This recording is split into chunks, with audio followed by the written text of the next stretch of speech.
Time loop. मैंने बहुत सारी टाइम लूप एनिमे और सीरीज देखी हैं, लेकिन time loop an isekai genre is something new.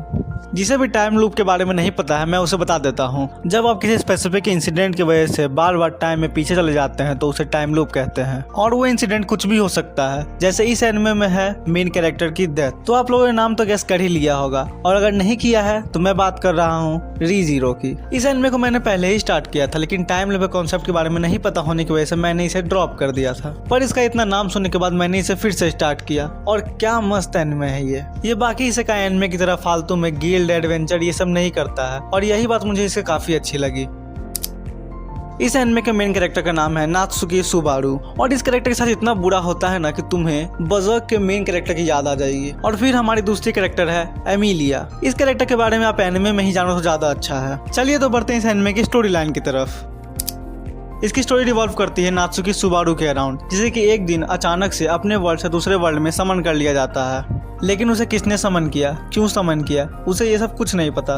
उसके बाद उस पर कुछ लोग हमला कर देते हैं उसे लूटने के लिए, लेकिन एक सिल्वर हेयर्ड गर्ल उसे बचा लेती है, जिसके बाद वो उसकी मदद करता है हिसाब बराबर करने के लिए। पर जब वो उसकी मदद ही कर रहा होता है तभी उन दोनों पर हमला हो जाता है और वो दोनों मर जाते हैं। लेकिन सुबारू फिर से उसी सेम स्पॉट पे पहुंच जाता है जहाँ पे कि वो समन हुआ था।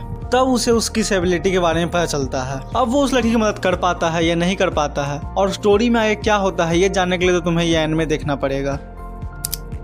इस एनिमे में टोटल 2 सीजन है और 2 स्पेशल एपिसोड्स हैं। इसके सीजन 1 के बाद 2 स्पेशल एपिसोड्स हैं, और वो 2 स्पेशल एपिसोड्स देखने के बाद ही इसका सीजन 2 देखना, क्योंकि वो 2 स्पेशल एपिसोड्स जो हैं इस स्टोरी का पार्ट है। और अगर मैं इस एनिमे में कुछ नोटिसेबल चीजों की बात करूँ तो वो है इसके थ्रिलर सीन्स एंड ब्रूटैलिटी। ये एनिमे डेथ सीन को इतने ब्रूटल वे में दिखाता है जितना कि नॉर्मली हमें किसी और एनिमे में देखने को नहीं मिलता है। और ये एनिमे ये भी दिखाता है कि टाइम लूप कितना पेनफुल हो सकता है किसी के लिए। और अगर अभी तक तुमने ये एनिमे नहीं देखा है तो अभी जाके ट्राई करो, क्योंकि अगर तुम्हें ब्रूटल सीन से कोई दिक्कत नहीं है तो तुम्हें ये एनिमे जरूर पसंद आएगा। तो इसी के साथ हमारा रिव्यू खत्म होता है। और अगर आपको ये वीडियो अच्छा लगा then like share and subscribe, और अगर आपको कुछ सजेशन देना हो तो आप कमेंट कर सकते हैं। तो मिलते हैं नेक्स्ट वीडियो में।